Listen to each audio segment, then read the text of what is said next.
नमस्कार, न्यूज 11 भारत देख रहे हैं आप। आपके साथ हूं मैं राजदा। आखिर ऐसा क्या हुआ कि स्टूडेंट इतने उग्र हो गए? आखिर वजह क्या थी? जिस तरीके से धनबाद में आज एसडीएम ने डंडे बरसाए हैं स्टूडेंट्स पर, क्या वो सही है? इन तमाम मुद्दों पर आज हम बात करेंगे डंके की चोट पर।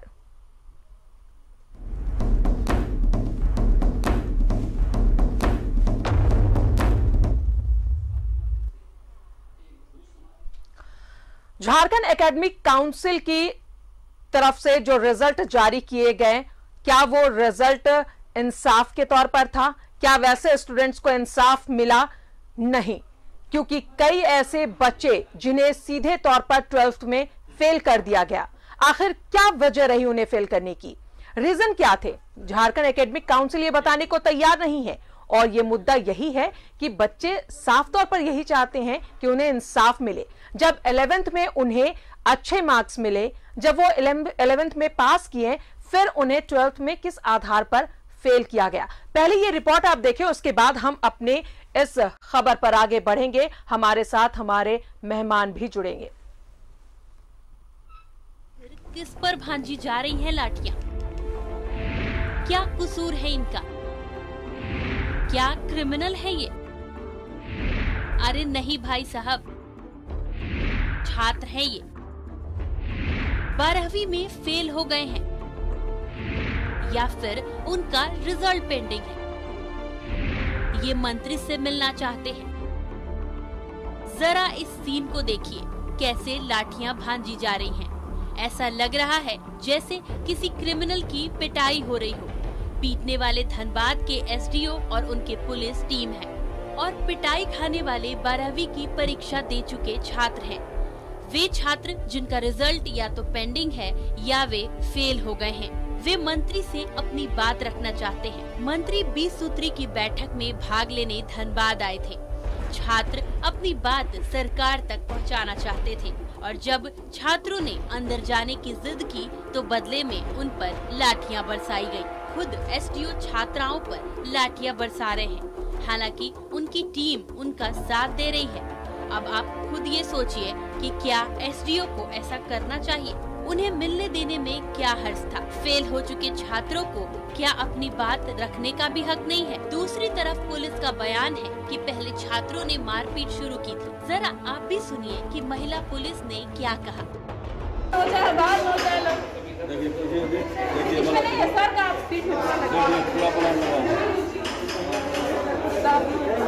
सिर्फ पकड़ने में जो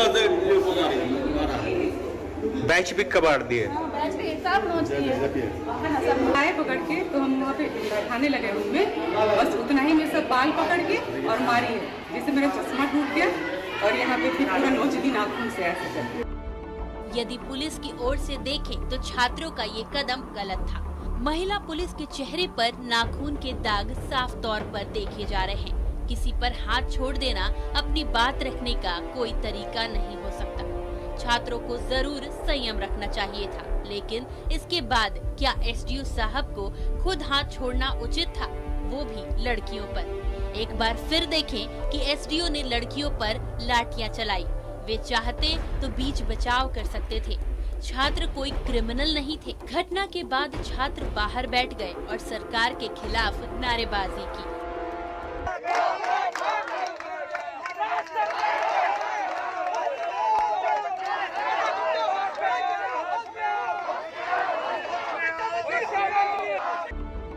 लाठीचार्ज के बाद नाराज छात्र रणधीर वर्मा चौक जा पहुंचे। इस लाठीचार्ज के साथ ही अपने मांगों के समर्थन में नारा बुलंद किया। छात्रों के समर्थन में धनबाद से बीजेपी विधायक राज सिन्हा, निरसा से बीजेपी विधायक अपर्णा सेन गुप्ता और बागमारा विधायक ढुल्लू महतो भी पहुंचे, जहां उन्होंने छात्रों के समर्थन में धरना भी दिया।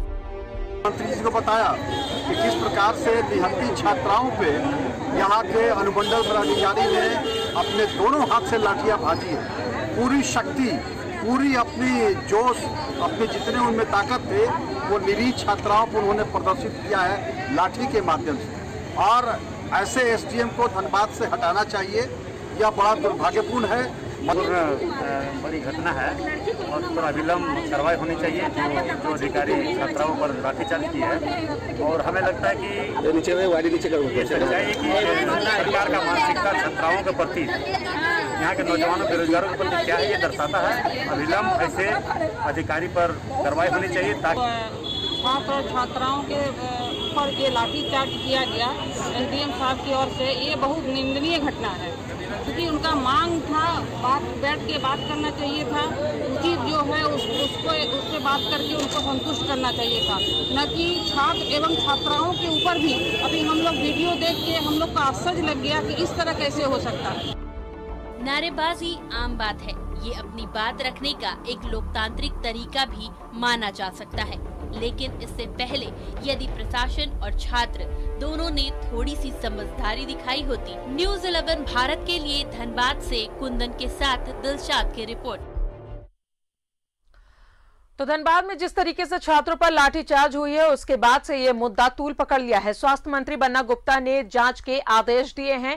उपायुक्त संदीप कुमार इस पूरे मामले की जांच करेंगे और दोषी पाए जाने पर एसडीएम सुरेंद्र कुमार पर कार्रवाई भी होगी।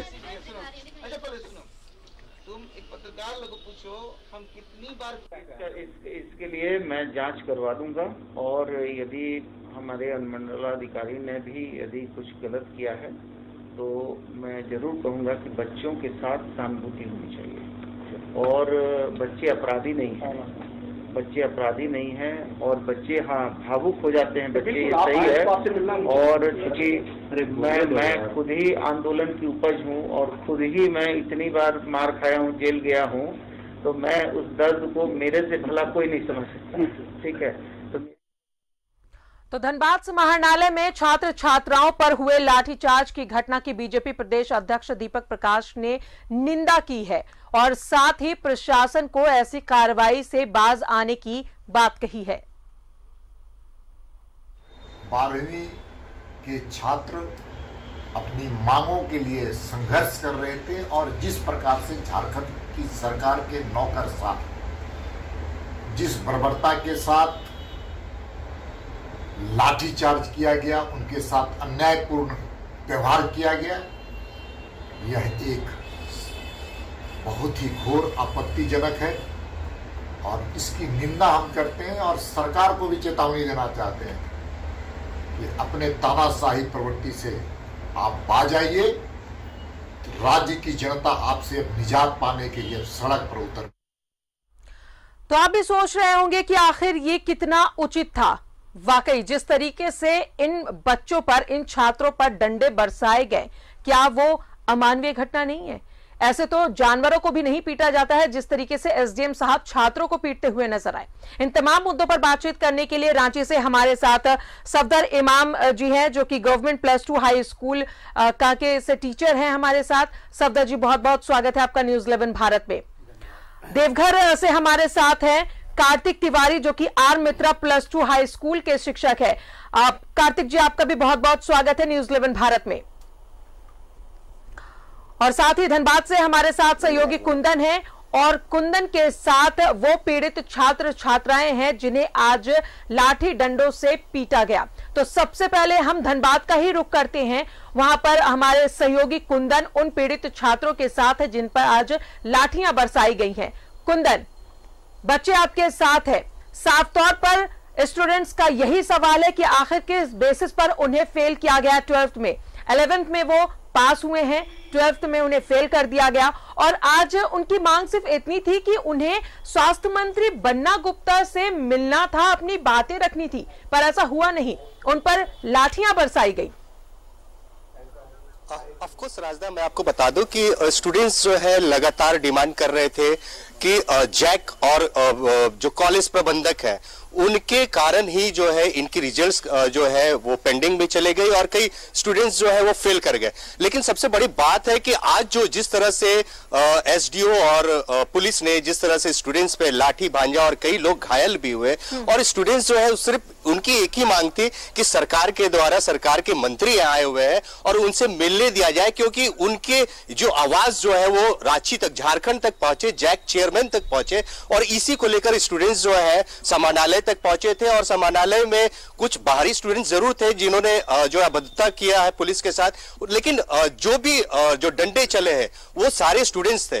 तो स्टूडेंट्स बहुत सारे घायल हुए हैं। मेरे साथ जो है कुछ घायल स्टूडेंट्स भी हैं, हम उनसे जानना चाहेंगे आखिर क्या डिमांड थी आप लोग की, क्या डिमांड? हम लोग की डिमांड थी कि हम लोग को भी पास आउट किया जाए, क्योंकि 12th में बहुत कोई बच्चियां पास की है और 10th में भी पास किया गया है। तो कुछ लोगों को क्यों रोक के रखा गया है सरकार से, ये निवेदन करते कि पास आउट किया जाए, ताकि मार्जिनल एग्जाम देकर कोई नहीं किया, मार्जिनल एग्जाम देने के लिए कोई आगे नहीं विरोध किया है, सब किया है पास आउट के लिए। और आगे तक कि जितना अत्याचार हुआ स्टूडेंट पर, जितना पुलिस वाले लोग, कर्मचारी लोग, जितना लोग किया है उसके ऊपर कड़ाई से कड़ाई सजाई दिया जाए। और जितना बच्चा लोग फेल किया है, कुछ लोगों को तो अच्छा मार्क्स आया है, कुछ लोगों को 0% में फेल किया गया है, जो कि मार्क्स भी नहीं उसका जोड़ा गया है। तो इसका क्या मतलब है जो पास करना चाहिए, इसका हम निवेदन करते हैं राज्य सरकार से कि हर कोई बच्चा को एग्जाम नहीं लिया जाए और पास किया जाए। राजा, जितने भी स्टूडेंट्स हैं इनकी एक ही मांग है कि जिस तरह सीबीएसई पैटर्न में जो सीबीएसई जो है कोविड के समय में जिस तरह 11th में जो स्टूडेंट्स जो 80% मार्क्स लाए हैं उसको एवरेज मार्किंग करके उनको जो है 12th के पास कर दिया जाए। और लेकिन जैक की यहाँ पे ये कमी है कि उसने वो मार्किंग जो है प्रैक्टिकल में कई स्टूडेंट्स को फेल कर दिया गया और कई स्टूडेंट्स जो है, चूंकि बहुत सारे स्टूडेंट्स हैं जो ग्रामीण क्षेत्रों में रहते हैं, ऑनलाइन क्लासेस भी उनका नहीं हुआ। तो आखिर जो है स्टूडेंट्स की मांग जो है वो कहीं से भी नाजायज नहीं है, जायज तरीके से कि उनका यही कहना है कि जो जैक जो है सीबीएसई पैटर्न पे अगर मार्क्स देती है तो सीबीएसई जिस तरह सीबीएसई स्टूडेंट्स को मार्क्स दिया गया उसी तरह दिया जाए। राजदा, मेरे पीछे में एक और छात्रा है, बताइए क्या ऐसा क्या हो गया था, क्यों सड़कों पे उतरना पड़ा आप लोग को? हजारों की संख्या में छात्राएं फेल हैं और यहाँ पर धनबाद जिला में 2 बड़ा महिला कॉलेज है, बीएसएस और एसएसएलएनटी महिला महाविद्यालय। तो यहाँ पे भी छात्राओं की संख्या काफी है। एक बीएसएस कॉलेज में 200 संख्या में छात्राएं फेल हैं और एसएसएलएनटी में भी करीब 200 छात्राएं फेल हैं। तो बात यह है कि अब छात्राओं का कहना है कि जिस तरीके से बाकी बच्चियों को पास किया गया है उन्हें भी प्रमोट कर दिया जाए, क्योंकि कोविड में किसी तरह का कोई क्लास नहीं हुआ है। तो किस आधार पर, और फिर जब अभी जैक ने एक गाइडलाइन निकाला एक दिन आंदोलन के बाद कि एग्जाम लिया जाए सप्लीमेंट्री, तो जब सप्लीमेंट्री का फिर तो कंपार्टमेंट का एक टैग लग जाएगा ना इनके रिजल्ट पे, तो भविष्य खतरे में है। तो इस वजह से छात्राएं रोड पर उतरकर इस तरीके से लगातार प्रदर्शन कर रही हैं।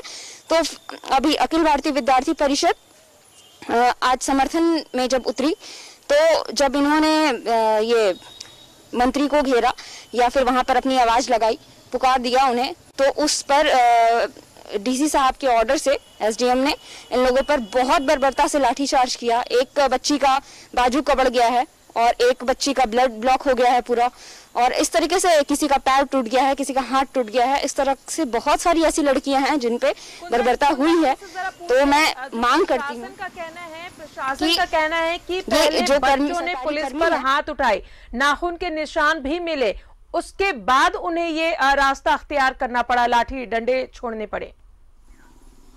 जी राजदा, अब जहां तक जो है आप जो है दोष उन पे लगा रहे हैं, लेकिन पुलिस जो है उन्होंने कहा है कि आप लोगों ने सबसे पहले हाथ छुआ है, बालों को खींचा है, कई के वर्दी भी फट गए, ये क्या है पूरा? नहीं, बात ऐसी है सर, उन्होंने वो ऐसा दिखाया अपनी बचाव के लिए, क्योंकि उन्हें पता है कि वो गलती कर चुके हैं। बात यह है कि छात्राएं अपने बचाव में उस तरीके से की हैं। अब मान लीजिए आप कंटिन्यूअसली किसी को मार रहे हैं तो हाथ से अपने आप को बचाने की कोशिश कर रही है, या फिर जो भी उस स्थिति में थोड़ा बहुत लग सकता है, मैं मानती हूँ, बट ये पुलिस प्रशासन पर बच्चियां हाथ छोड़ेंगी ऐसा ये सोचने वाली बात है, ऐसा कुछ भी नहीं है। ठीक है, वो बस अपने बचाव में जो उन लोगों ने किया, ये पुलिस प्रशासन की चाल है कि वो काफी बच्चियों को अंदर रखा था उन लोगों ने। अभी वो छोड़ भी नहीं रहे थे, इसलिए नहीं छोड़ रहे थे क्योंकि उन्हें भय था कि फिर कुछ बड़ा ना हो। चलिए कुंदन, आप हमारे साथ बने रहें और स्टूडेंट्स को भी बनाए रखें।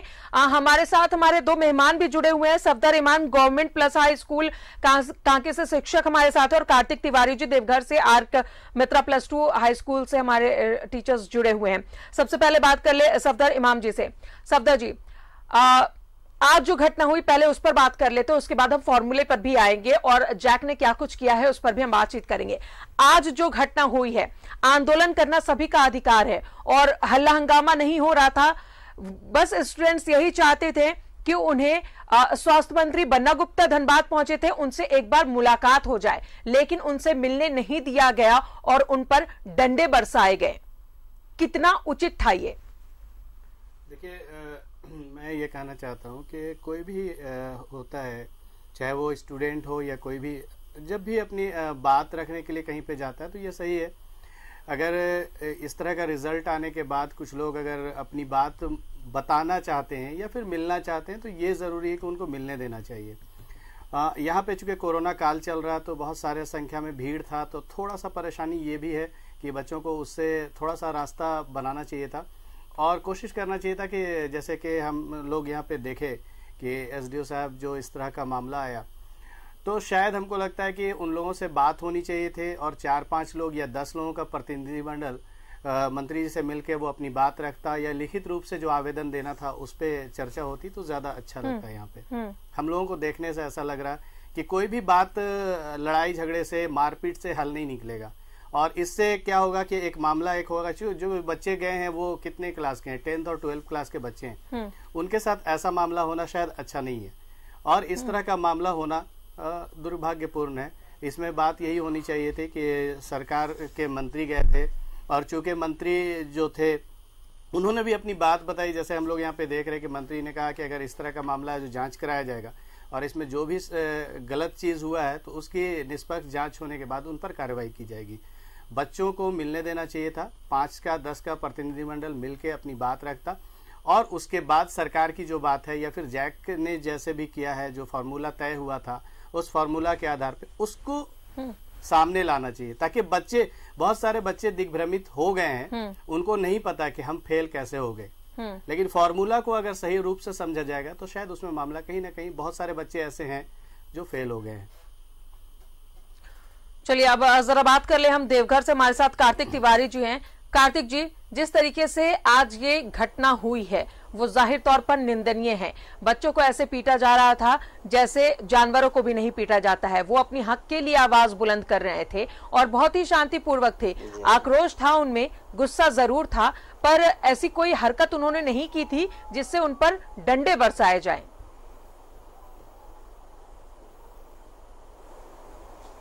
लोकतांत्रिक तरीके से बच्चे अपनी मांग जब रखने जाते हैं तो उनकी बातों को ध्यानपूर्वक सुनने की आवश्यकता है। चूँकि 1 वर्षों से बच्चे फ्रस्ट्रेशन में हैं, बच्चों के सामने समस्या थी जो क्या होगा क्या नहीं।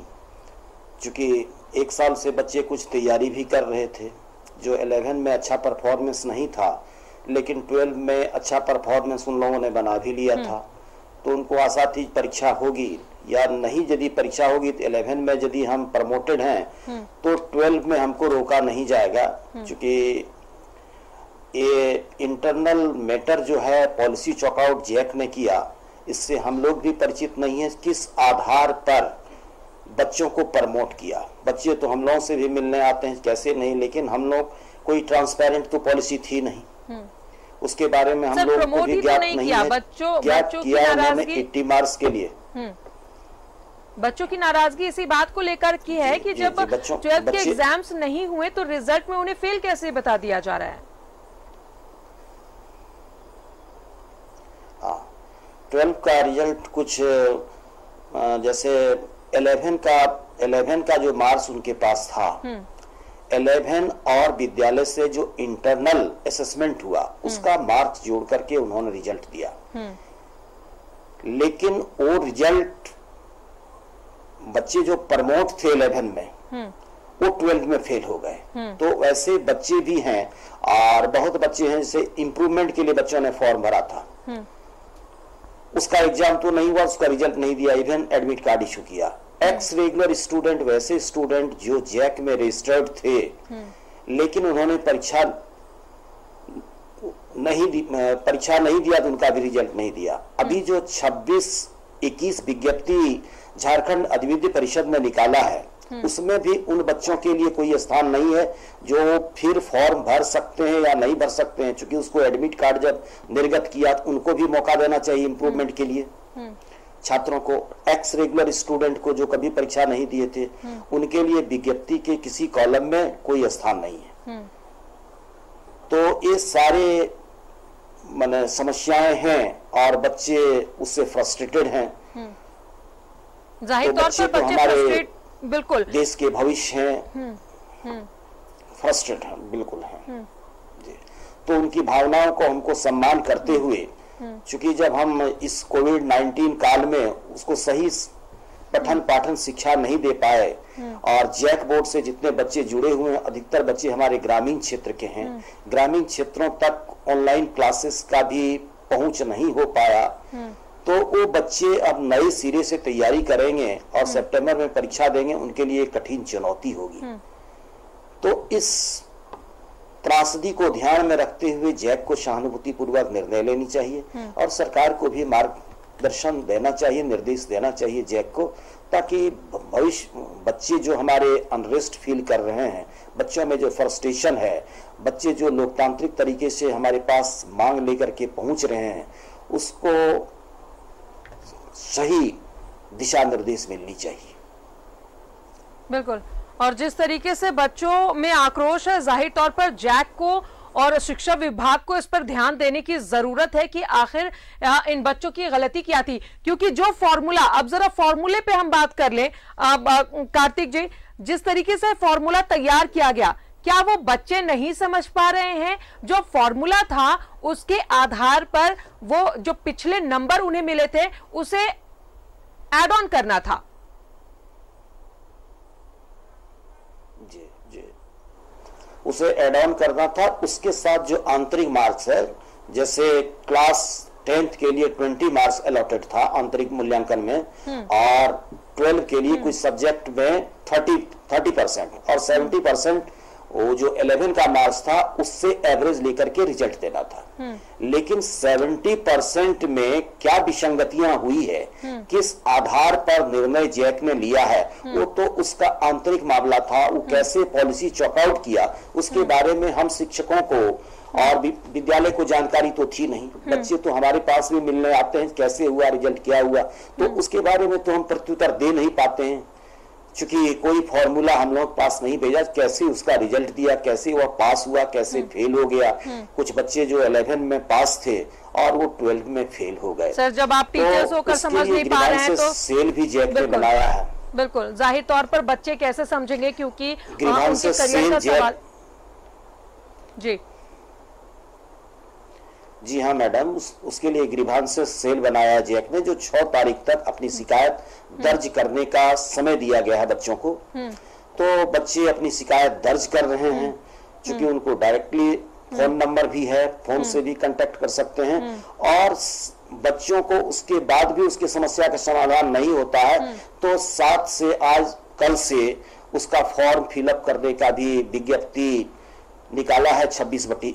बिल्कुल, शिक्षा मंत्री जगन्नाथ महतो से भी हमारी बातचीत हो रही थी। उन्होंने भी साफ तौर पर कहा था कि 6 अगस्त तक आपत्ति दर्ज कराए वैसे स्टूडेंट्स जिन्हें अपने रिजल्ट से संतुष्टि नहीं है, जो फेल हुए हैं। लेकिन बच्चों का साफ तौर पर कहना है कि वो ऐसा क्यों करे, क्योंकि उसके बाद उन्हें सप्लीमेंट्री एग्जाम देना पड़ेगा, वो एक कंपार्टमेंटल का टैग लग जाएगा, तो बहुत सारी चीजें हैं। आपके पास हम वापस आएंगे, सफदर इमाम जी हमारे साथ हैं।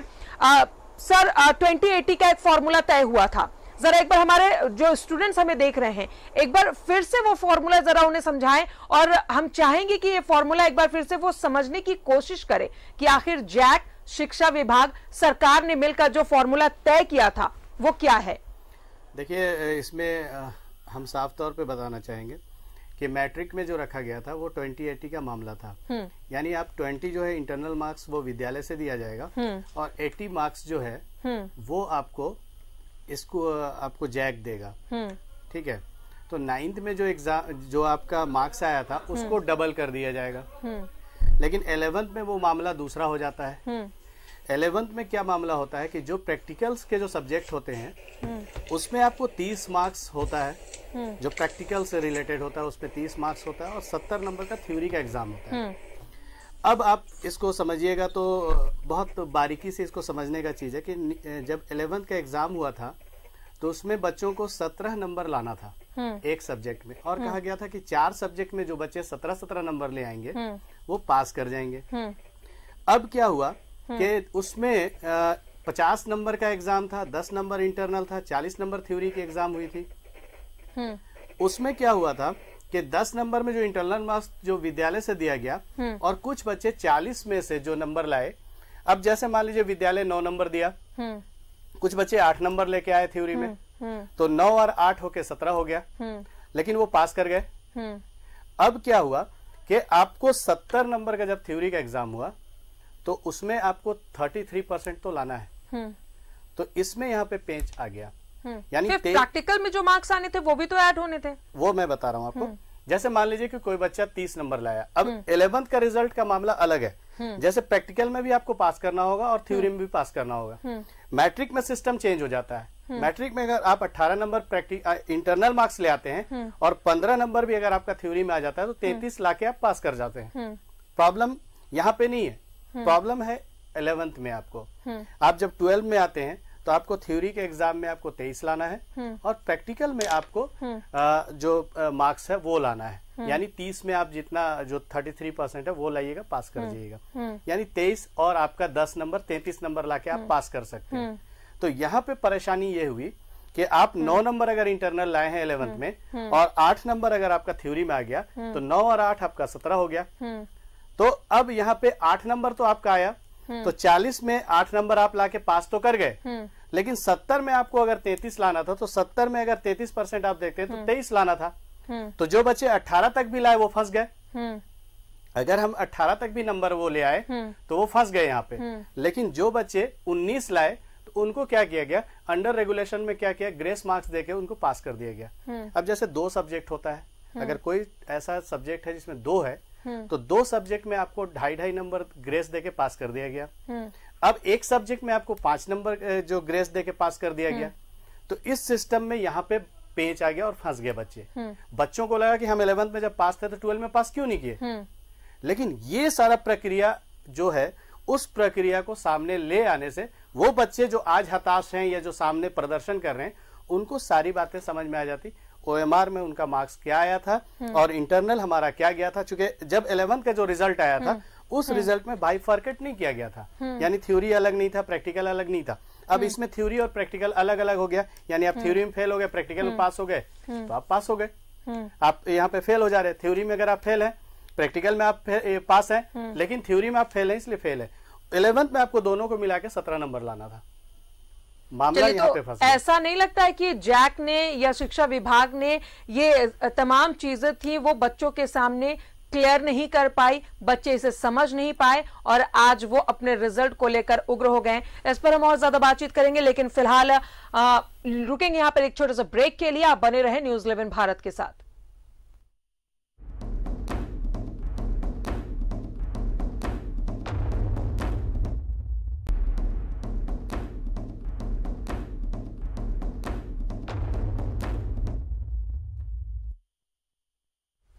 तो आज डंके की चोट पर हम बात कर रहे हैं कि जिस तरीके से बच्चों के रिजल्ट आए हैं, जैक ने जो रिजल्ट जारी किए हैं वो 12th में जो बच्चे फेल हो गए हैं उनका साफ तौर पर यही कहना है कि आखिर किस आधार पर उन्हें फेल किया गया है।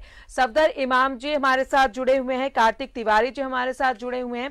काफी अहम बातें भी सफदर जी आपने बताई है कि कुछ टेक्निकल चीजें थी जिसे बच्चे नहीं समझ पाए हैं, जैक को ये क्लियर करना चाहिए था।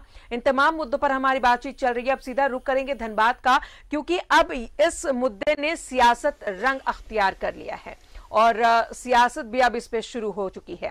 कुंदन के साथ हमारे जो धनबाद के विधायक हैं राज सिन्हा वो मौजूद हैं। कुंदन, जिस तरीके से बच्चों का ये मामला रिजल्ट का गरमाया है, सियासी रंग भी इसमें उतर आया है, अब पार्टियां भी बच्चों के इस मुद्दे को अपना मुद्दा बनाकर चल रही हैं। राज सिन्हा जी आपके साथ वहां पर मौजूद हैं, क्या कुछ कहना है उनका? विधायक जी, जिस तरह स्टूडेंट्स का ये मामला था और स्टूडेंट्स के मामले में पॉलिटिक्स अब घुस गई है। नहीं, देखिए पॉलिटिक्स नहीं घुसी है इसमें, कहीं पॉलिटिक्स नहीं है। ये जिस प्रकार के बर्बरतापूर्वक कार्य किया है आज प्रशासन ने, खास करके यहाँ के एसडीएम ने, इससे शर्मनाक दिन नहीं हो सकता। हम आज ही सुबह देख रहे थे मैच, हमारी भारतीय महिला टीम खेल रही थी हॉकी, दिल प्रसन्न हो रहा था। हमारी झारखंड की बेटी कितने अच्छे ढंग से खेल रही थी। लेकिन आज ये शाम की जो घटना हुई, हमारे बच्चियों को जिस प्रकार से पीटा गया है, यह पदाधिकारियों के बुद्धि विवेक पर हमें तरस आ रहा है कि कैसे लोग हैं। भारत के पुरुष अपने, ऐसा नहीं हो सकता, अपनी ताकत को जिस प्रकार से उन्होंने निहत्थे बच्चियों पर दिखाया है यहाँ के एसडीएम ने, बड़ा दुर्भाग्यपूर्ण है। इसकी जितनी निंदा की जाए कम होगी। और कल भी ये लोग जब आंदोलन कर रहे थे, मैं इस मामले को, हमने बात किया डीसी से, जैक का मामला था, इन लोगों ने हमें बुलाया था, लेकिन हमने समझा बुझा करके कि आपको इस प्रकार से नहीं करना चाहिए, मैं नहीं गया था कल। लेकिन आज जिस प्रकार की घटना हुई और जैसे बर्बरता पूर्वक उनको पीटा गया और पूरा लगता था कि अपने सारे ताकत को, सारी शक्ति को एसडीएम वो बच्चियों पर दिखा रहे हैं। पास में कोई वकील गुजर रहा, मुझे मालूम है, उसको घसीट के ले गया उसको भी थाना में।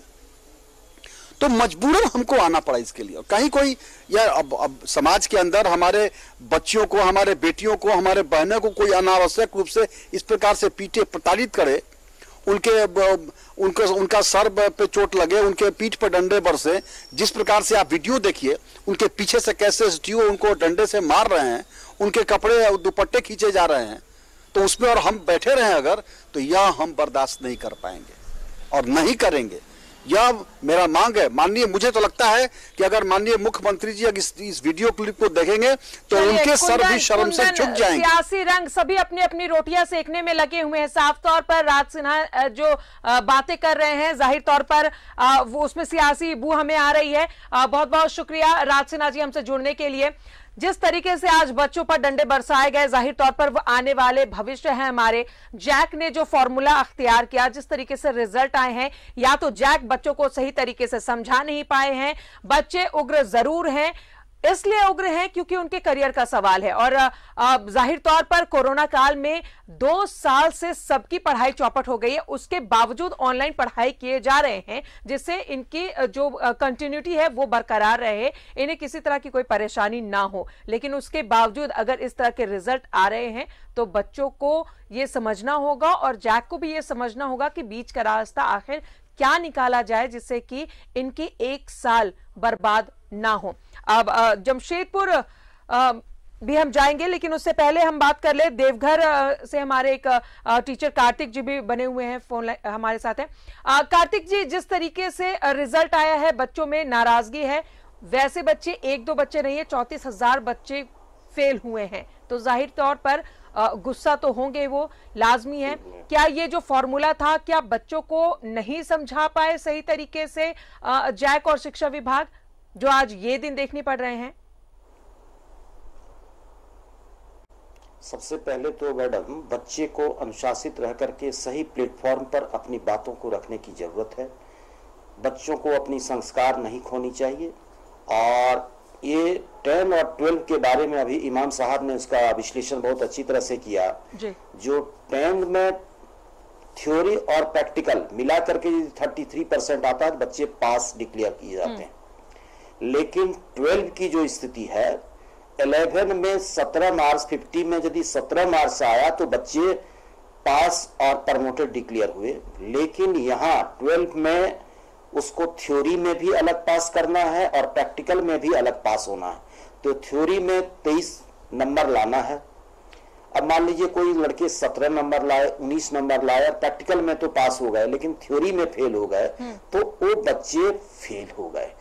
एक चूंकि बच्चों पर एक साइकोलॉजिकल इफेक्ट था और बच्चे इस चीज को परीक्षा जब देते थे तो समझ जाते थे जब थ्योरी में फेल हुए, प्रैक्टिकल में फेल हुए, किस कहाँ फेल हुए उसको स्पष्ट इसकी जानकारी मिल जाती थी। लेकिन बच्चों में अभी तो साइकोलॉजिकल इफेक्ट था, जो हमने फॉर्म भरा है तो सभी हम लोग पास कर जाएंगे, सभी उत्तर डिक्लेयर कर जाएंगे। तो ये विशेष रेगुलेशन एक्ट के तहत जैक ही इस काम को कर सकती है। जो पूर्व का नियम है चला आ रहा है, उसमें 12 में थ्योरी में भी पास करना है, प्रैक्टिकल में भी पास करना, अलग अलग। यदि बच्चे अलग अलग थ्योरी और प्रैक्टिकल में पास नहीं होते हैं तो अनुत्तीर्ण घोषित किए जाते हैं। ये आउटस्टैंडिंग रूल है मैडम। बिल्कुल। तो अब इसमें सरकार और जैक को निर्णय लेना है कि वैसे बच्चों के लिए क्या किया जाए, तो और इस पर सहानुभूति पूर्वक निर्णय लेना है और बच्चे को सही प्लेटफॉर्म पर लोकतांत्रिक तरीके से, क्योंकि बच्चों को भी इस चीज का ध्यान रखना है। हम भारतीय प्रशासनिक सेवा के पदाधिकारी से बात कर रहे हैं तो हम अनुशासित ढंग से बात करें, और हमारे बच्चे तो अनुशासित हैं लेकिन उसी में कुछ ऐसे तत्व प्रवेश कर जाते हैं जो ऐसा नौबत आ जाता है शायद। बिल्कुल, जाहिर तौर पर बच्चों को भी डिसिप्लिन में रहने की जरूरत बच्चे जी है, क्योंकि वो राष्ट्र के भविष्य हैं। यदि बच्चों में अभी बाल्यकाल से ही आदत विकसित हो जाती है तो उसको कैसे, हम तो मेन पढ़ाई के साथ साथ पठन पाठन के साथ साथ उसमें संस्कार डालने की कोशिश करते हैं, और संस्कार ही हमारी पहचान है। तो बच्चों को मैं संदेश देना चाहता हूं कि बच्चे आंदोलित ना हो, वो अनुशासन में रहकर संस्कार प्रिय ढंग से अपनी बातों को सही प्लेटफॉर्म पर रखें। हमारे माननीय मुख्यमंत्री जी हैं, माननीय शिक्षा मंत्री जी हैं, ये बच्चों की समस्याओं को देख रहे हैं और उनका समाधान निश्चित रूप से होगा, लेकिन वो अनुशासन को ना तोड़े। हमारी जो गरिमा और संस्कार है उसको वो एक उदाहरण ना बनावे जो गलत संदेश जाएगा समाज में, आने वाली पीढ़ी भी उसका अनुकरण करेंगे। तो उस चीज का बहुत ज्यादा ध्यान रखने की बच्चों को जरूरत है, और सरकार तो कोई न कोई सॉल्यूशन निकालेगी, उन बच्चों का समाधान होगा। बहुत शुभचिंतक हैं, सभी लगे हुए हैं, और कहीं से कोई राजनीति का प्रवेश हमारे बच्चों के बीच में नहीं होनी चाहिए। चलिए, अब हमारे साथ जमशेदपुर से मोहम्मद ताहिर हुसैन भी जुड़े हुए हैं, जो कि हेडमास्टर हैं। और ताहिर जी, बहुत बहुत स्वागत है आपका न्यूज़ 11 भारत में। सुन पा रहे हैं आप हमें? चलिए, तो शायद हमारी आवाज इन तक नहीं पहुंच पा रही है। ताहिर जी, सुन पा रहे हैं? चलिए, दोबारा हम इनसे जुड़ने की कोशिश करेंगे। जी,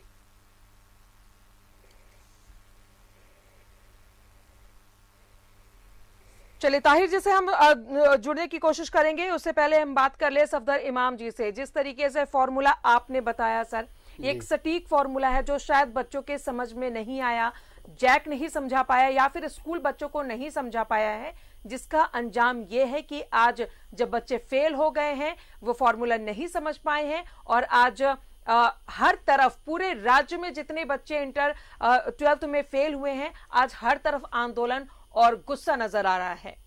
जी, देखिए, जहाँ तक मेरा मानना है, जब 11th का एग्ज़ाम हुआ था, जिस समय की बात है, उस समय कोरोना काल नहीं था, आप खुद जानते हैं। और जब 9th का एग्ज़ाम हुआ था उस टाइम भी कोरोना काल नहीं था। ठीक एग्ज़ाम के बाद ये कोरोना काल आया था और ऐसा था। लेकिन बहुत सारे बच्चे आपको देखने से मिलेगा, जब आप देखेंगे तो उनका रिजल्ट खराब आया। क्यों आया? या तो उस टाइम में वो पढ़ाई ठीक से नहीं किए, या उनका ध्यान उतना ज़्यादा नहीं था, इसलिए उनका रिजल्ट उतना अच्छा नहीं आ पाया था। वैसे बच्चे जिनका नंबर कम आया, ये जो रिजल्ट का जो सिस्टम है, जो रिजल्ट का जो फॉर्मूला है, ये हर एग्ज़ाम में ऐसे ही 12th का रिजल्ट आता है। तो 9th का जो रिजल्ट है उसके अनुसार जो एक क्राइटेरिया जो बनाया गया था, उस क्राइटेरिया के आधार पे बच्चों को पास किया गया है। बहुत सारे बच्चे, आप मैट्रिक में देखिएगा, मैट्रिक में बहुत सारे बच्चे, चूंकि एक सिस्टम बना है शुरू से कि नहीं, थ्योरी और प्रैक्टिकल को आपको मिला के पास कर देना है। लेकिन यहाँ पे आप देखने का मामला है कि इंटर में शुरू से ये मामला चल रहा है जो हम लोग बात कर रहे हैं कि थ्योरी में आपको अलग पास करना है और इसमें अलग पास करना है, लेकिन 11th तक आपको प्रमोट करने के लिए एक सिस्टम बनाया गया कि आप अगर 17 नंबर 4 पेपर में ले आते हैं तो आप प्रमोट कर दिए जाएंगे, नेक्स्ट क्लास के लिए प्रमोट कर दिए जाएंगे। पहले 11th का एग्जाम वैसे नहीं होता था, अब इसलिए किया गया ताकि बच्चे थोड़ा अवेयर रहें पढ़ाई के प्रति कि अगर 11th में भी हम फेल हो जाते हैं तो 12 में मेरा जो प्रमोशन है वो नहीं हो पाएगा। पहले ऑटोमेटिकली आप 11th से 12 में चले जाते थे, पहले 9th से बच्चे 12 में ऐसे ही चले जाते थे, उनका एग्जाम स्कूल लेवल पे एग्जाम होता था। अब आप देखिएगा कि इस चीज को कहीं ना कहीं बच्चों को अवेयर करने के लिए सरकार ने एक फॉर्मूला तय किया, नहीं अब बच्चों को एग्जाम देने की जरूरत है और 9th में भी बच्चे एग्जाम देंगे। जब बच्चे अगर एग्जाम देंगे, जैक का जो क्वेश्चन आएगा तो बच्चे घर में पढ़ाई करेंगे और थोड़ा अवेयर रहेंगे, थोड़ा उनका पढ़ाई में ध्यान रहेगा, इसलिए ऐसा किया गया था और उसी टाइम ये परीक्षा लिया गया था। लेकिन जो बच्चे उस टाइम भी ध्यान नहीं दिए उनका नंबर कम आया और जिसके वजह से ये जो थ्योरी और प्रैक्टिकल वाला जो पेज था उसमें वो फंस गए। मामला यहाँ पे फंसा। आप खुद देखिए मैट्रिक के एग्जाम में आप देखिएगा तो वैसे बच्चे आप खुद देखिए जो 9th में पास किए वो 10th में पास कर गए। कुछ मान लीजिए हो सकता है कुछ पेंडिंग रिजल्ट होगा, कुछ ऐसा मामला, लेकिन मैट्रिक के बच्चे वहां पे आप जो रेगुलर थे वो बहुत सारे बच्चे पास कर गए। लेकिन जहाँ पे आपके जो एक्स स्टूडेंट थे, अब एक्स स्टूडेंट क्यों फंसे, मामला यहाँ पे आ गया, या री रजिस्ट्रेशन वाले क्यों फंसे, तो एक्स स्टूडेंट जो पहले एग्जाम दिए थे उनका थ्योरी में जो मार्क्स था वो फेल हुए थे पिछले बार, वही था। आपको यहाँ से स्कूल तो प्रैक्टिकल का मार्क्स आपको दे दिया, इंटरनल दे दिया, लेकिन थ्योरी में तो आप पहले फेल थे, वो जब कैरी फॉरवर्ड हुआ तो वो 33 नहीं आया, इसलिए वैसे बच्चे मैट्रिक में फेल कर गए। मामला यहाँ पे वो है जो मैट्रिक में जो बच्चे फेल गए। इंटर में सिर्फ थ्योरी और प्रैक्टिकल में जो साथ साथ नहीं पास करके अलग अलग पास करने की जो बात आई, इसमें पेच फंसा है। और इसको भी सुधारने के लिए, चूंकि देखिए हमारे जो माननीय मुख्यमंत्री हैं इन्होंने साफ कहा कि इस पे शिक्षा मंत्री से बात हुई, जैक से भी बात हुई, उसके बाद फिर एक 6 तारीख का गाइडलाइन दिया गया कि 6 तारीख तक वैसे बच्चे जो अपने रिजल्ट से असंतुष्ट हैं, जिनको अपने रिजल्ट पे अगर मान लेते हैं कि ठीक है कि आप रिजल्ट से आप संतुष्ट नहीं है तो आप अपना एक कंप्लेन दे दीजिए। क्योंकि सिस्टम 6 तारीख तक था, 6 तारीख तक अपनी बात एक प्लेटफॉर्म पे रखनी चाहिए थी, उसके बाद उस पर अगर निर्णय नहीं होता तो इस तरह का मामला अगर सामने आता तो कहा जाता है कि सरकार से मैंने अपनी बात की और सरकार ने नहीं मानी, तब हमें ये सामने आना पड़ा। लेकिन ये आप देखिए कि एक मामला यहाँ पे कि 7 तारीख से एक फॉर्म भरने की भी बात आई कि आपको निःशुल्क आपको फॉर्म भरना, जो बच्चे फॉर्म भर चुके हैं वो बच्चे अब फॉर्म भरेंगे और उनको फॉर्म, चुके वो ये कह रहे हैं कि मेरा जो रिजल्ट आया हम उससे संतुष्ट नहीं है। अब जैसे बच्चे जो बच्चे मान लीजिए आपको थोड़ी देर बताता हूँ कि जैसे संतुष्ट नहीं है, जैसे कि कोई बच्चा पास है लेकिन पास होने के बाद भी तो संतुष्ट नहीं है, उसको लग रहा कि नहीं हम तैयारी कर रहे थे और मेरा नंबर अच्छा आता और अच्छे मार्क्स आ सकते हैं। तो उसको भी ये बोला गया कि आप भी वो फॉर्म भर सकते हैं और आप पूरा एग्जाम लिख सकते हैं, लेकिन उसमें एक क्लाउज इसलिए लगाया गया कि अगर आप कह रहे हैं कि मेरा नंबर ज्यादा आएगा तो उसमें क्लाउज लगा दिया गया कि आपको लिख के देना पड़ेगा कि अगर मैं जो एग्जाम दूंगा उसमें जितना नंबर आएगा वो मेरा मान्य होगा और पीछे का जो नंबर है जो पहले जो मुझे दिया गया जैक के द्वारा वो मेरा हटा दिया जाएगा और मैं जो एग्जाम दूंगा उसमें पास कर जाऊंगा। तो सरकार ने ये निर्णय लिया। चलिए सफदर जी और कार्तिक जी, आप दोनों हमारे साथ बने रहें। जो स्टूडेंट्स हैं उनसे भी जान लेते हैं, अगर वो आपसे कुछ सवाल करना चाहे, कुछ उनके मन में है जो क्लियर नहीं हो पा रहा है तो वो सवाल कर सकते हैं। कुंदन, यहाँ पे हमारे साथ 2 शिक्षक मौजूद हैं, आपके साथ स्टूडेंट मौजूद हैं, कोई सवाल अगर हमारे शिक्षक से करना चाहे तो वो कर सकते हैं। कोई सवाल है आपका, क्योंकि स्टूडियो में टीचर्स हैं, कोई सवाल है आपका? टीचर्स लोग से यही सवाल है कि 12वीं में जो छात्र छात्राएं अनुत्तीर्ण हुए हैं, जैक के द्वारा जैक का नियमावली जो था उसको सार्वजनिक नहीं किया गया। कुछ छात्र छात्राएं इनका प्रैक्टिकल में यहाँ से मार्क्स जैक को भेजा गया था परंतु उनको एब्सेंट दिखा गया है। कुछ 11th के जो मार्क्स थे उसी को 12th में भी दे दिया गया, तो कोई आधार नहीं रहा इस बार उत्तीर्ण करने का। 84% छात्र उत्तीर्ण होने के बावजूद भी छात्र अगर रोड पर है तो इसका मतलब है कि ये नियमावली जो था जैक का प्रावधान जो परीक्षा अंक पत्र प्रकाशन करने का वो सरासर गलत था, जिसके कारण छात्र बाध्य होकर रोड पर आ रहे हैं। आज 3 दिन से छात्र छात्राएं आंदोलनरत थे। आज जब छात्र छात्राएं माननीय स्वास्थ्य मंत्री बन्ना गुप्ता जी हमारे धनबाद आए हुए थे तो उनको ज्ञापन सौंपने के लिए समाने जा रहे थे। उसी वक्त एसडीएम सुरेंद्र कुमार ने छात्र छात्राओं पर बर्बरतापूर्वक हमला किया है, अमानवीय हमला किया है, बिना कोई छेड़छाड़ के। जिस तरह से स्टूडेंट्स जा रहे थे ज्ञापन देने के लिए और एसडीएम के द्वारा इस तरह का हमला, एसडीएम के द्वारा स्वयं लाठीचार्ज करना, कलम का अगर अधिकारी कहीं न कहीं अगर लाठी पकड़ता तो यह उनके क्रूर व्यवहारिकता मानसिकता को दर्शाता है। जिस तरीका से एसडीएम की पूर्वी टुंडी में यहाँ पर अधिकारी के रूप में, सीओ के रूप में कार्य कर चुके हैं और ये उनकी दूसरी पोस्टिंग है। तो इस तरह से इनको देखा जाता है कि दूसरी पोस्टिंग के बाद देखा जा रहा है कि अफसरशाही कहीं न कहीं उन पर हावी है। हेमंत सरकार छात्र विरोधी मानसिकता को दर्शा रहा है। जिस तरह से एसडीएम ने स्वयं छात्राओं की दुपट्टा को खींचकर मारा है, उनको लाठीचार्ज किया है, कई के माथा फूटे हुए हैं, कई के फ्रैक्चर्स हो चुके हैं हाथ में, तो ये उसकी महिला विरोधी मानसिकता को दर्शाता है, इनके क्रूर अमानवीय व्यवहार को दर्शाता है। और एक तरह से देखा जाए तो ये एसडीएम का क्रूर व्यवहार हम लोग धनबाद समाहरणालय में हुई है। साफ तौर पर मुख्यमंत्री ने जांच के आदेश दिए हैं वहां पर कि क्या कुछ हुआ था एग्जैक्ट, वो पता चलने के बाद कार्रवाई जरूर की जाएगी। हमारा मुद्दा ये है कि आखिर बच्चों को किस आधार पर, जो बच्चों का सवाल है कि उन्हें किस आधार पर फेल किया गया है। हमारे 2 टीचर्स भी यहाँ पर मौजूद है जो बारीकी से समझाने की कोशिश कर रहे हैं। कोई सवाल है तो वो पूछ सकते हैं। लेकिन शिक्षा मंत्री से जब हमारी बातचीत हुई थी कुंदन, उन्होंने आपत्ति, जो स्टूडेंट्स अपने मार्क्स से, अपने रिजल्ट से संतुष्ट नहीं है, वो 6 तारीख तक आपत्ति दर्ज करा सकते थे। फिर आपत्ति दर्ज कराने में उन्हें क्या आपत्ति होने लगी? सरकार ने जब कहा था कि आपके मार्क्स से संतुष्ट नहीं है तो 6 तारीख तक जो है अल्टीमेटम दिया गया था कि आप आपत्ति दर्ज करते, तो उस समय क्यों नहीं दर्ज करवाया था आप लोगों ने? आपत्ति दर्ज करने के लिए जो जैक का साइट है या फिर जो ईमेल एड्रेस है या फिर जो नंबर दिया गया है, उस पे आप अभी भी फोन करके देखिएगा या ईमेल करके देखिएगा, ना तो उस पे कभी रिप्लाई आता है ना कभी फोन लगता है। और ये सिर्फ 12th के बच्चों की शिकायत नहीं है, जैक के जितने भी बच्चे हैं या फिर हम भी हैं और जो भी जेसीबी से हैं या फिर जो भी, कभी भी इन लोगों का नंबर नहीं लगता है। पहली परेशानी तो ये है। और दूसरी, जब छात्राएं आज रोड पर उतर रही हैं अपने हक के लिए, तो जिस प्रकार एक मेल ऑफिसर इस तरीके से सवाल क्या है? सवाल यही है सर कि जब वो अपने हक का बात रख रही हैं तो आप इस प्रकार उन पर लाठीचार्ज करके मतलब क्या दर्शाना चाहते हैं आप? जो फॉर्मूला तय किया गया था, क्या ये फॉर्मूला उन्हें समझ में आया है?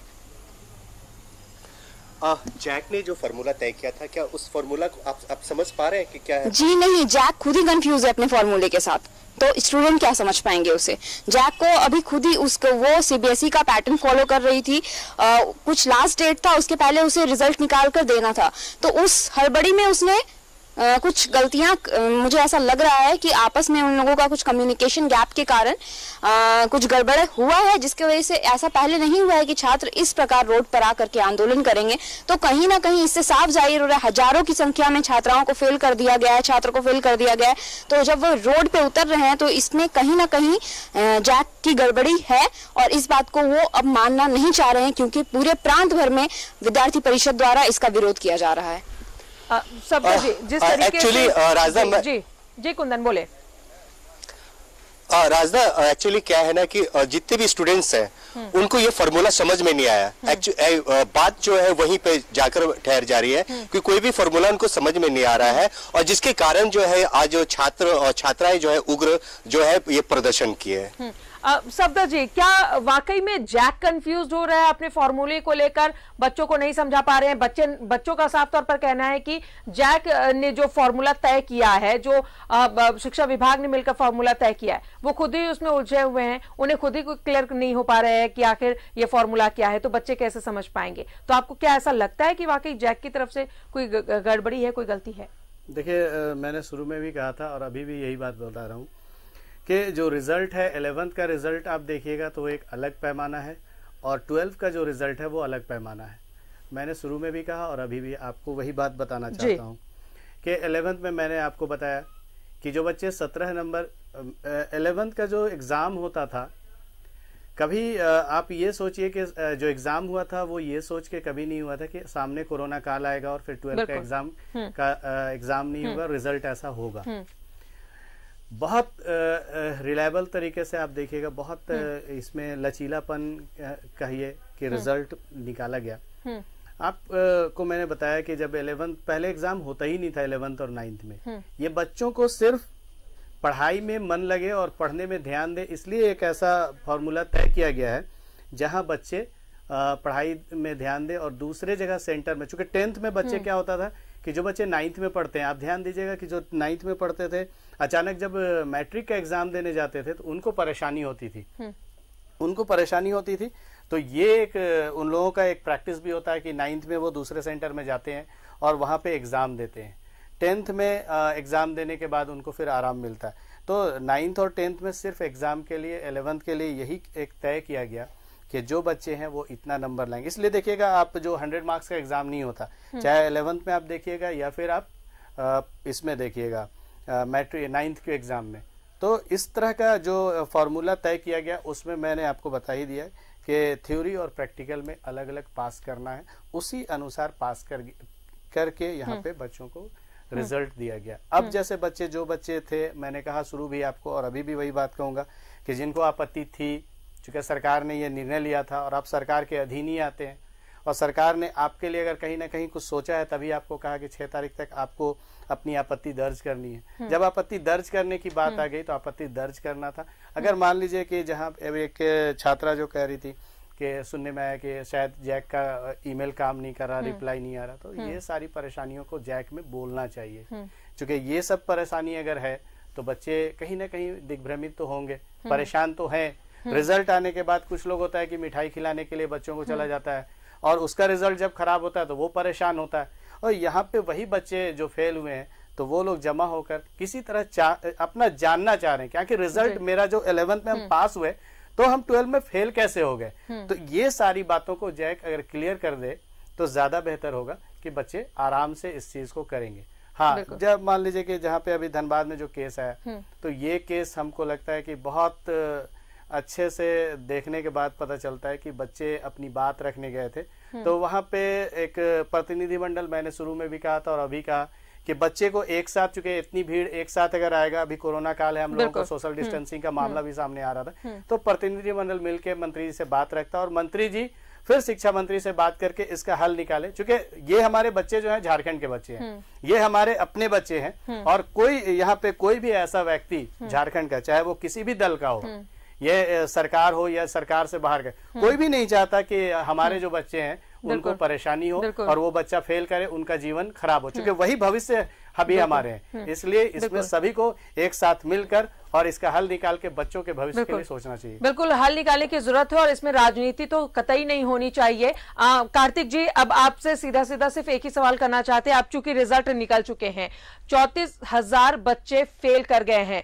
बच्चों का कहना है कि जैक की तरफ से गड़बड़ी हुई है और कहीं पर बातें ये आ रही हैं कि बच्चे फॉर्मूले को समझ नहीं पाए हैं। अब चूंकि ये सारी चीजें हो गई हैं, तो ऐसा बीच का रास्ता कौन सा निकाला जाए जिससे बच्चों के भविष्य में कोई असर ना पड़े और बच्चे प्रमोट भी हो जाएं, और जैक को क्या कदम उठाने चाहिए? बीच का कोई सॉल्यूशन निकालने की जरूरत है। कुंदन जैसे छात्र छात्राओं को मैं संदेश देना चाहता हूं कि असफलता ही सफलता की कुंजी है। बच्चों को घबराने की जरूरत नहीं है। बच्चों की जो मांग है, बच्चों की जो समस्याएं हैं, समाज देख रही है, सरकार देख रही है, माननीय मुख्यमंत्री के संज्ञान में है, माननीय शिक्षा मंत्री के संज्ञान में है, और इस पर तेजी से कार्रवाई हो रही है। और आज तक तो बच्चों को ये मौका ही था 6 तारीख तक उनको अपना ग्रीवांसेस सेल में अपनी शिकायत दर्ज कराना था। चूंकि बच्चों में एक कम्युनिकेशन गैप है, बच्चे ये नहीं समझ पा रहे हैं 10th के बच्चे जब पास कर गए, 12th के बच्चे क्यों नहीं पास किए। लेकिन वो जो फॉर्मूला बनी हुई है, आउटस्टैंडिंग रूल है, उसमें 12 में है, थ्योरी में भी पास करना है, प्रैक्टिकल में भी पास करना है। बिल्कुल। क्लास 11 का मार्क्स में तो 17 मिला तो बच्चे प्रमोट कर गए, लेकिन वहां से यहां अंतर है। बिल्कुल। वहां कोई स्टैंडर्ड रूल नहीं बनाया गया था। ये समझ में सरकार की नहीं थी कोविड-19 जैसा हालत आएगा, वो हालात से निपटने के लिए सरकार ने कोई फॉर्मूला निकाला। जो बच्चे जब परीक्षा नहीं दे पा रहे हैं, कोई फॉर्मूला निकाला जाए और रिजल्ट घोषित किया जाए, जैसे सीबीएसई और दूसरे बोर्ड ने किया, उसी तरह जैक बोर्ड ने भी किया। तो बच्चों को घबराने की जरूरत नहीं है, बच्चे को संयम रखने की जरूरत है, बच्चों को अनुशासित रहने की जरूरत है, और अपने पदाधिकारी, कोई भी पदाधिकारी अपने छात्रों पर लाठीचार्ज करना नहीं चाहता है। लेकिन उसमें कोई शरारती तत्वों का प्रवेश होता है, बिल्कुल, जिसके चलते समस्याएं आती है। लेकिन बच्चों को मैं फिर एक बार कहूंगा, जो उनको अनुशासित रह करके ही अपनी मांग को लोकतांत्रिक तरीके से सही प्लेटफॉर्म पर रखने की बिल्कुल छात्रों को संयम बरतने की जरूरत है, अनुशासन में रहने की जरूरत है, और अगर परेशानी है, समस्या है, तो जाहिर तौर पर सरकार ने संज्ञान में है ये बातें, और कोई ना कोई बीच का रास्ता जरूर होगा, कोई ना कोई समाधान उनके लिए जरूर निकलेगा। कार्तिक तिवारी जी, बहुत बहुत शुक्रिया हमसे जुड़ने के लिए। सफदर इमाम जी, आपका भी बहुत बहुत शुक्रिया हमसे बातचीत करने के लिए, बच्चों को ये फॉर्मूला समझाने के लिए। और कुंदन, आपका भी बहुत बहुत शुक्रिया। और उन बच्चों से जाहिर तौर पर हम यही कहना चाहेंगे कि पेशेंस रखें, धैर्य रखें, सरकार के संज्ञान में ये बातें हैं और उनके ही हक में कोई ना कोई फैसला हम उम्मीद करते हैं कि जरूर आएगा। और इस खास पेशकश में फिलहाल इतना ही। नमस्कार।